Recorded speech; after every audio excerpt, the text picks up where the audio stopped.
Birthday हो या कोई भी ओकेजन, अगर आप इस तरह का डिज़ाइनर वाला फॉन्डेंट केक घर में खुद से तैयार करना चाहते हैं और वो भी बहुत ही आसान तरीके के साथ, तो आज की ये वीडियो आप ही के लिए है।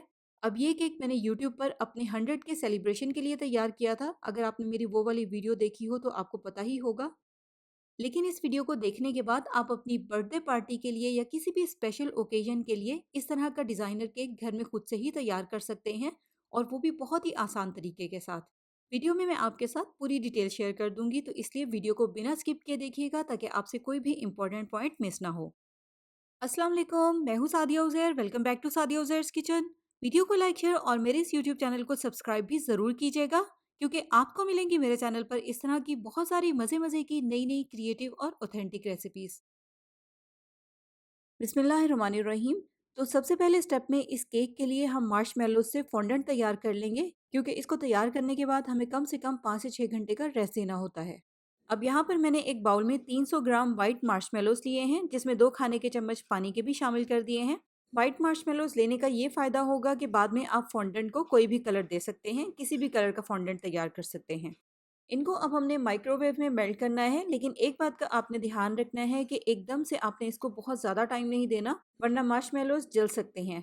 30-30 सेकंड्स का टाइम देंगे और साथ-साथ इसको मिक्स करके चेक करते रहेंगे जब तक कि मार्शमेलोज़ इस तरह से बिल्कुल लिक्विड फॉर्म में आ जाएँ।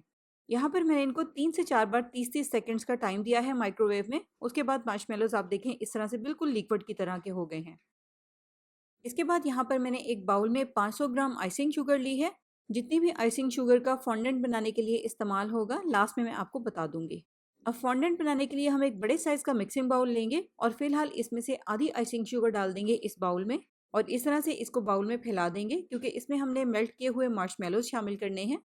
अगर आइसिंग शुगर सही से फैली हुई नहीं होगी तो फिर आपका ये जो मार्शमेलोज़ का मिक्सचर है ये बाउल के साथ स्टिक होगा या चिपकेगा। इसके बाद थोड़ी-सी आइसिंग शुगर इसके ऊपर भी डालेंगे ताकि मार्शमेलोज़ हाथ के साथ भी स्टिक ना हो। अब यहाँ पर मैंने इसमें टोटल 350 ग्राम आइसिंग शुगर शामिल की है। अब जैसे कि यहाँ पर आप देख रहे हैं, मार्शमेलोज़ के इस लिक्विड मिक्सचर के अंदर इस आइसिंग शुगर को हमने बहुत अच्छी तरह से मिक्स करना है। इस तरह से मार्शमेलोज़ के लिक्विड को फ़ोल्ड करते रहेंगे, साथ-साथ आइसिंग शुगर को इसमें मिक्स करते रहेंगे जब तक कि ये बिल्कुल एक डो की फ़ॉर्म में आ जाए। देखिए, जो मैंने 350 ग्राम आइसिंग शुगर इसमें शामिल की थी, सारी की सारी आइसिंग शुगर मार्शमेलोज़ के मिक्सचर में बहुत अच्छी तरह से मिक्स हो गई है। और लीजिए, यहाँ पर हमारा फॉन्डेंट तैयार है। आप देखिए ये बिल्कुल डो की तरह का हो गया है। अब फॉन्डेंट को ना तो बहुत ज़्यादा सख्त होना चाहिए कि बाद में इसको बेलना मुश्किल हो, और ना ही बहुत ज़्यादा नरम हो कि हाथों के साथ चिपके। तो बस इस तरह से फॉन्डेंट तैयार करके अब हमने इसको रेस्ट देना है कम से कम 5 से 6 घंटे के लिए। और इसके लिए बहुत ज़रूरी है कि इसको ज़रा सी भी हवा ना लगे, वरना ये फॉन्डेंट ड्राई हो जाएगा। पहले आप इसको इस तरह से किसी भी प्लास्टिक बैग में अच्छी तरह से सील करके बंद करें ताकि इसमें हवा ना जाए। 2-3 बार अगर आप इसको प्लास्टिक में रैप कर दें तो ज़्यादा बेस्ट है। इसके बाद इस तरह से किसी भी ज़िप-लॉक बैग में डालें, बिल्कुल इसको एयर टाइट बंद करें और 3 से 4 घंटे के लिए इसी तरह से इसको रूम टेम्परेचर पर पड़ा रहने दें। और देखिए ये बाकी आइसिंग शुगर बच गई है। टोटल इसमें 350 ग्राम आइसिंग शुगर का ही इस्तेमाल हुआ है। नेक्स्ट स्टेप में अब हम ये फॉन्डेंट केक बनाने के लिए एक झटपट वाला चॉकलेट स्पंज तैयार करेंगे। इसके लिए यहाँ पर मैंने एक 7 इंच वाला राउंड केक पैन लिया है।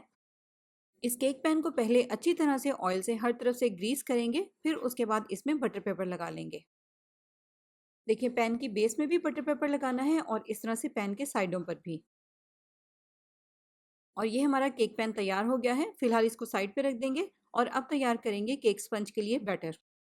ये बैटर बनाना बहुत ही आसान है। इसके लिए एक मिक्सिंग बाउल में लेंगे एक अंडा, साथ ही इसमें शामिल कर देंगे आधा कप ऑयल।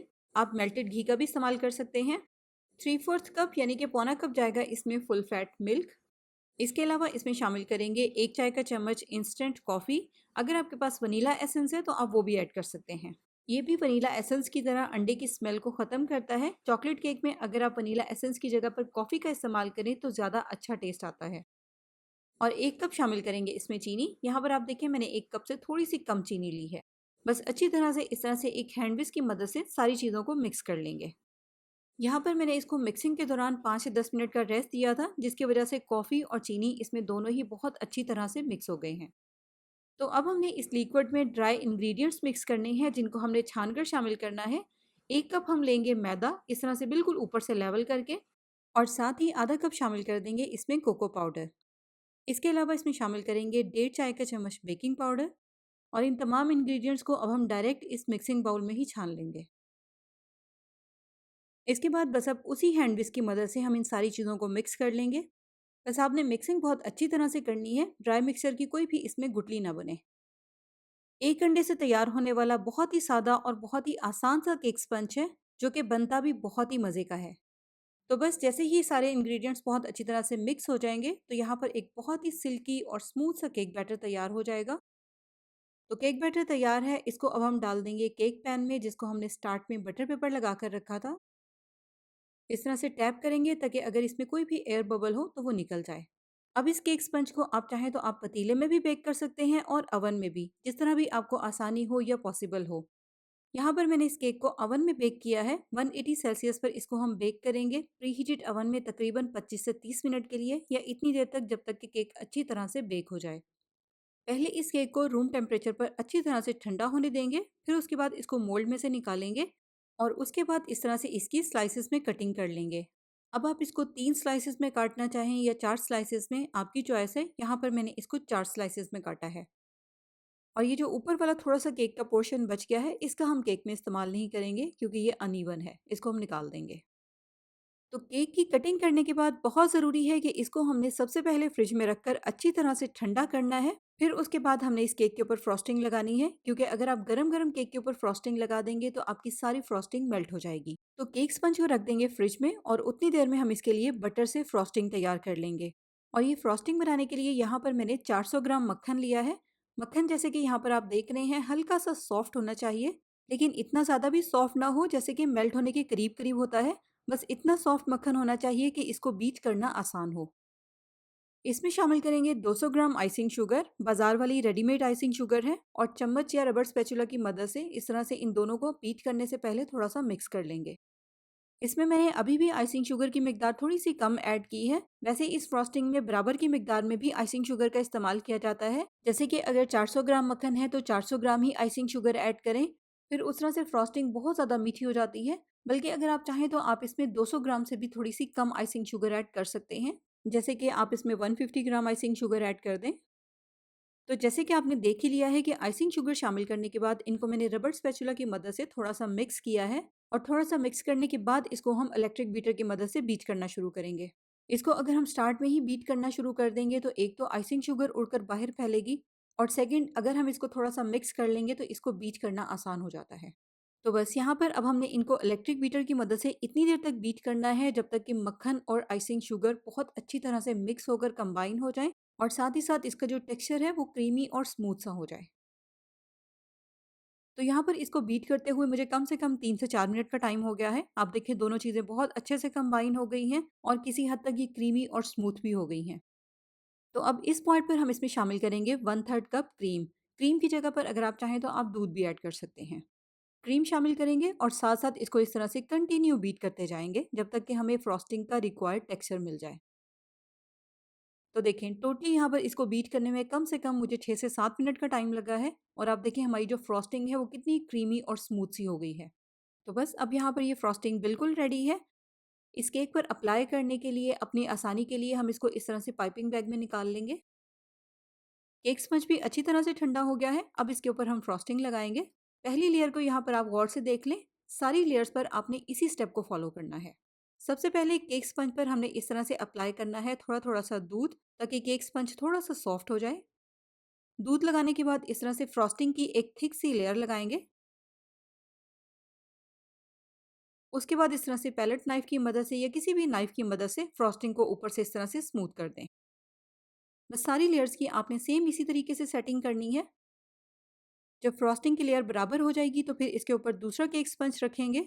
इसको ऊपर से अच्छी तरह से सेट करेंगे, और फिर सेम पहले की तरह इसके ऊपर भी थोड़ा-थोड़ा सा दूध अप्लाई करेंगे ताकि केक स्पंज थोड़ा सा सॉफ्ट हो जाए। और फिर सेम पहले की तरह दूध लगाने के बाद इसके ऊपर भी हम बटर क्रीम फ्रॉस्टिंग की एक थिक सी लेयर अप्लाई कर देंगे। पाइपिंग बैग या पैलेट नाइफ की मदद से इस तरह से फ्रॉस्टिंग लगाना और इसको स्मूथ करना बहुत आसान हो जाता है। लेकिन अगर आपके पास ये नहीं है तो कोई प्रॉब्लम नहीं है, आप चम्मच की मदद से इसके ऊपर फ्रॉस्टिंग लगाएं, फिर उसके बाद किसी भी नाइफ की मदद से या बटर नाइफ की मदद से इसको ऊपर से बिल्कुल स्मूथ या लेवल कर दें। तो यहाँ पर मैंने केक की चारों लेयर्स को सेम इसी तरीके से सेट किया है। केक स्पंज की हर लेयर के ऊपर पहले इस तरह से दूध अप्लाई किया है, फिर उसके बाद इसके ऊपर फ्रॉस्टिंग की लेयर लगाई है। और ये है केक की चौथी लेयर। अगर तो आपके पास फ्रॉस्टिंग बच गई है तो आप इसके ऊपर भी अप्लाई कर दें, वरना इसके ऊपर अप्लाई करने की ज़रूरत नहीं है। अब थोड़ी बहुत जो फ्रॉस्टिंग बच गई है, उससे हम सबसे पहले केक की साइडों पर जो फ्रॉस्टिंग के गैप्स रह गए हैं, उनको फिल कर देंगे, ताकि केक साइडों से बिल्कुल स्मूथ हो जाए।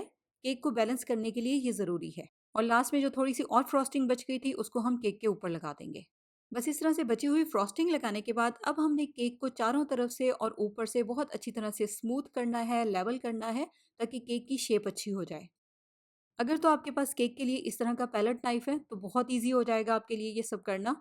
लेकिन अगर आपके पास ये नहीं है तो आप बटर नाइफ की मदद से या छुरी की मदद से भी कर सकते हैं। बस आपने फ्रॉस्टिंग को चारों तरफ से स्मूथ बहुत अच्छी तरह से करना है।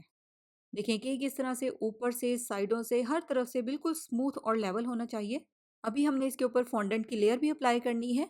और केक अगर इसी पॉइंट पर स्मूथ और बैलेंस होगा तो तभी ये फॉन्डेंट अप्लाई करने के बाद भी स्मूथ और बैलेंस लगेगा। तो बस फ्रॉस्टिंग अप्लाई करने के बाद अब इसको हम रख देंगे फ्रिज में, ताकि फ्रॉस्टिंग केक के साथ बहुत अच्छी तरह से सेट हो जाए, ठंडी होकर थोड़ी सी सॉलिड हो जाए। जब ये फ्रॉस्टिंग ठंडी होकर सॉलिड हो जाएगी तभी हमने इसके ऊपर फॉन्डेंट की लेयर अप्लाई करनी है। तो 5 से 6 घंटे के रेस्ट के बाद अब फॉन्डेंट यहाँ पर रेडी है केक पर अप्लाई करने के लिए। तो सबसे पहले प्लास्टिक में से फॉन्डेंट को निकाल लेंगे। अब आपने अगर व्हाइट कलर का फॉन्डेंट अप्लाई करना है तो आप सेम इसी तरीके से अप्लाई कर दें। लेकिन यहाँ पर मैंने फॉन्डेंट में फूड कलर्स मिक्स करने हैं, तो इसलिए सबसे पहले हम फॉन्डेंट का उतना पोर्शन ले लेंगे जिससे हमने पूरे केक को कवर करना है।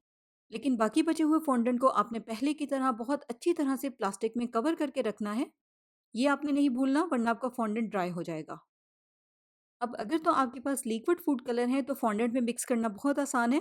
लेकिन अगर आपके पास इस तरह के पाउडर फूड कलर हैं तो पहले इस तरह से थोड़ा सा पाउडर फूड कलर इसके ऊपर डालें और इसको मिक्स कर लें थोड़े से पानी के साथ, 1 चाय के चम्मच के जितना पानी। अच्छी तरह से पहले फूड कलर को पानी के साथ मिक्स कर लें, फिर उसके बाद इस तरह से इसको फॉन्डेंट में मिक्स कर लें। अब अगर कलर मिक्स करते हुए फॉन्डेंट हाथों के साथ चिपके तो फिर पहले हाथों पर इस तरह से थोड़ा सा घी अप्लाई कर लें, और फिर उसके बाद आप फॉन्डेंट में कलर को मिक्स करेंगे तो हाथों के साथ चिपकेगा नहीं।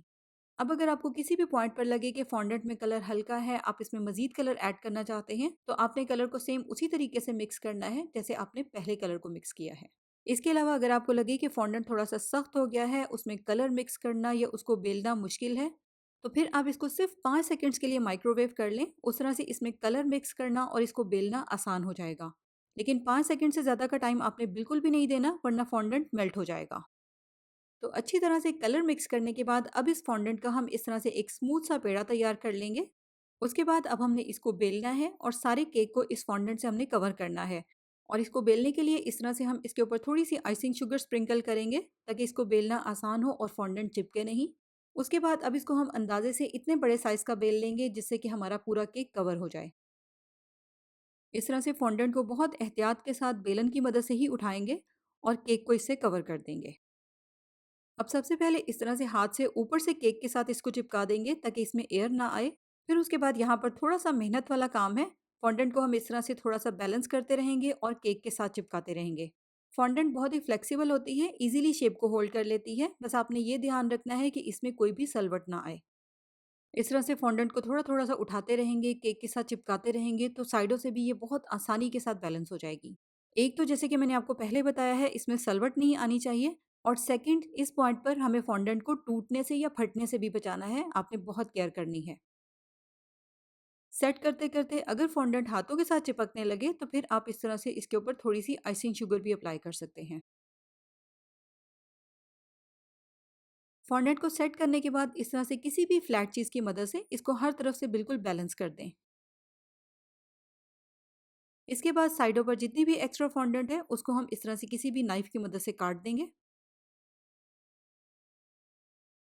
अब इस एक्स्ट्रा फॉन्डेंट को आप अच्छी तरह से प्लास्टिक में पहले की तरह सील करके फ्रीज कर लें, और नेक्स्ट टाइम केक बनाने के लिए आप इसी तरीके से इसका इस्तेमाल कर सकते हैं। देखिए एक्स्ट्रा फॉन्डेंट को हम इस तरह से बहुत एहतियात के साथ साइडों से काट कर केक को बिल्कुल बैलेंस कर देंगे। देखें डिज़ाइन बनाने से पहले केक को इस तरह से बिल्कुल हर तरफ से स्मूथ कर लेंगे। इसके बाद केक के ऊपर डिज़ाइन बनाने के लिए मेरे पास इस तरह का टूल है, यहाँ पर मैं इसका इस्तेमाल कर रही हूँ। लेकिन अगर आपके पास ये टूल नहीं है तो फिर आपने क्या करना है, इस टूल के बगैर आपने ये डिज़ाइन कैसे बनाना है वो मैं आपको आगे चल के बताऊँगी। तो इस टूल की मदद से हल्का-हल्का सा प्रेस करते हुए फॉन्डेंट के ऊपर हम ये डिज़ाइन बना लेंगे। बिल्कुल तरतीब के साथ इसका इस्तेमाल करना है, डिज़ाइन आगे पीछे ना हो। अब अगर आपके पास ये टूल नहीं है तो कोई प्रॉब्लम नहीं है, आप इस तरह का स्टील का एक स्केल ले लें और इस स्केल की मदद से आप सारे केक के ऊपर इस तरह का डिज़ाइन बना लें। पहले स्केल से लंबाई में लाइनें लगा लेंगे, फिर ऑपोजिट साइड से अगर आप लाइनें लगाएंगे तो इस तरह का चेक बन जाएगा। तो जैसे केक के ऊपर डिज़ाइन बनाया है, उसी तरीके से हम केक के साइडों पर भी डिज़ाइन बना लेंगे। इसके बाद यहाँ पर मैंने थोड़े से फॉन्डेंट में रेड फूड कलर मिक्स किया है, क्योंकि जैसे कि आपको पता है कि इस केक को मैंने 100 के सेलिब्रेशन पर बनाया था, इसलिए मैं इसको अपने हिसाब से बना रही हूँ। आपने किसी भी सेलिब्रेशन के लिए इसको तैयार करना है, आप अपने हिसाब से तैयार करें। जैसे कि अगर आप बर्थडे पार्टी के लिए केक तैयार करना चाहते हैं, तो फिर आप इसको अपनी पसंद के कलर्स दें और अपनी पसंद की डिज़ाइनिंग करें।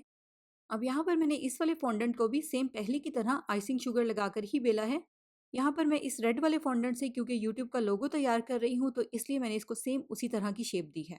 इसके ऊपर मैंने हल्का सा पानी लगाया है, फिर उसके बाद फॉन्डेंट का ही व्हाइट कलर का ट्रायंगल काट कर इसके ऊपर चिपका दिया है। और ये देखें, यूट्यूब का परफेक्ट लोगो तैयार हो गया है। इसके बाद यहाँ पर मैंने व्हाइट फॉन्डेंट को बेल लिया है। मेरे पास इस तरह के ये छोटे छोटे से अल्फ़ाबेट वाले कटर्स हैं। अब केक के ऊपर आपने जो भी लिखना हो, इन कटर्स की मदद से आप इजीली फॉन्डेंट की कटिंग कर सकते हैं। और यहाँ पर मैंने केक के ऊपर 1 लाख सब्सक्राइबर्स लिखा था, तो इसलिए मैंने इन्हीं अल्फ़ाबेट्स की कटिंग की है। तो सबसे पहले हम केक के ऊपर इनकी सेटिंग कर लेंगे कि हमें किस तरह से इनको केक के ऊपर अप्लाई करना है। और फिर उसके बाद इस तरह से हर नंबर के बैक साइड पर हल्का सा पानी लगाएंगे और इसको केक के साथ चिपका देंगे। इसके बाद यहाँ पर मेरे पास हैं ये गोल्डन कलर के शुगर बीड्स, चीनी से बने हुए हैं, एडिबल हैं, केक के ऊपर ही इनका इस्तेमाल किया जाता है। सेम उसी तरीके से जहाँ-जहाँ पर हमने इनको चिपकाना है, थोड़ा-थोड़ा सा पानी अप्लाई करेंगे और इन शुगर बीड्स को भी केक के ऊपर चिपका देंगे। और लीजिए, यहाँ पर ये मेरा 100 के सेलिब्रेशन का केक तैयार हो गया है। अब आपने बर्थडे वगैरह के लिए या अपनी किसी भी सेलिब्रेशन के लिए इस तरह का फॉन्डेंट केक तैयार करना है। आप सेम रेसिपी को फॉलो करते हुए केक स्पंज बनाएं, बटर क्रीम फ्रॉस्टिंग और फॉन्डेंट को भी इसी तरीके से तैयार कर लें। फिर उसके बाद आप इन तीनों चीज़ों से अपने हिसाब से, अपने ओकेजन के हिसाब से केक को डिज़ाइन कर लें। अब यहाँ पर मैंने और मेरे हस्बैंड ने मिलकर इस केक की कटिंग की थी। 100 के सेलिब्रेशन वाली वीडियो में आपने देख ही लिया होगा। देखिए कितनी ज़बरदस्त लेयर्स बनी है केक में। एक आसान से फॉन्डेंट केक की एक बेसिक सी रेसिपी यहाँ पर मैंने आपके साथ शेयर कर दी है। अब आप इस तरह का केक अपने किसी भी ओकेजन पर तैयार कर सकते हैं। अपनी चॉइस के मुताबिक, अपने ओकेजन के मुताबिक आप इस केक को डिज़ाइन करें। तो बनाएं और अपने ओकेजन के मुताबिक इस केक को एंजॉय करें। रेसिपी कैसी लगी कमेंट्स में ज़रूर बताइएगा। इसी तरह की मज़ीद रेसिपीज़ देखने के लिए आप मेरे यूट्यूब चैनल का लाजमी विजिट करें। जाते जाते लाइक, शेयर, सब्सक्राइब और कमेंट करना बिल्कुल मत भूलिएगा। अपना बहुत सा ख्याल रखिएगा, दुआओं में याद रखिएगा। Thank you for watching. अल्लाह हाफिज़।